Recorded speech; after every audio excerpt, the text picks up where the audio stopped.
আসসালামু আলাইকুম। আমি ফাতেমা আক্তার সুমাইয়া। আমি ঢাকা সেন্ট্রাল ইউনিভার্সিটি থেকে গ্র্যাজুয়েশন কমপ্লিট করেছি। আমার ছেলে হুজাইফা ইসলাম মেহের। আমি আজকে আপনাদের সাথে শেয়ার করতে এসেছি ওয়াফা থেকে আইআইএসএম এ আসা আমার ছেলের জার্নি। ওই তো আমার ওয়াফার সাথে জার্নি শুরু হয় 2024 সাল থেকে। তখন আমার বাচ্চাকে আমি প্রি প্লেতে দিই। তো তখন হচ্ছে আমার বাচ্চা একদমই ক্লাসে বসতে চাইতো না, তো ওনারাও জোর করতো না, ও বাইরে এসে এসে বসে থাকতো আমার কাছে। আমি প্রথম 2 থেকে 3 মাস পর্যন্ত ওখানে আমি বাইরে বসে থাকতাম, একদমই ক্লাসে বসতে চাইতো না। ওনারাও দেখতাম জোর করতো না।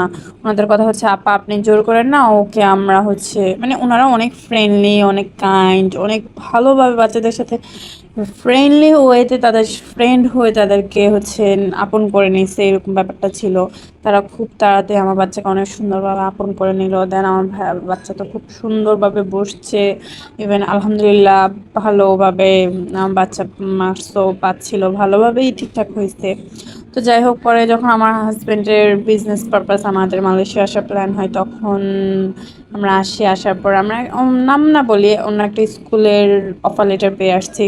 তো অফার লেটার পাইছি ঠিক আছে স্কুলের, কিন্তু স্কুলের এনভায়রনমেন্টটা আমার ওয়াফা থেকেও ডাউন।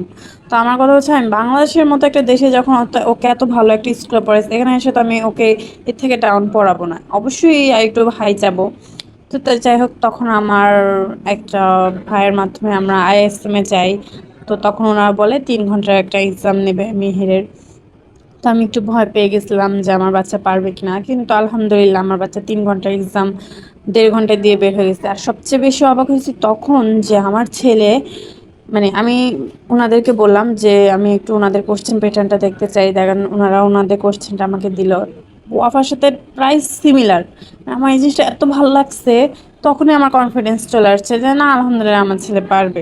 তার মানে মার্কস, দেন মার্কস আসলো, মার্কসগুলো ছিল 60 আপ। তো আমি আসলে ওয়াফার প্রতি অনেক কৃতজ্ঞ, অনেক অনেক কৃতজ্ঞ।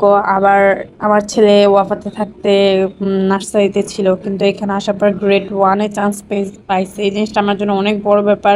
আমি ওয়াফার জন্য কৃতজ্ঞ, একদম মন থেকে অনেক অনেক ধন্যবাদ।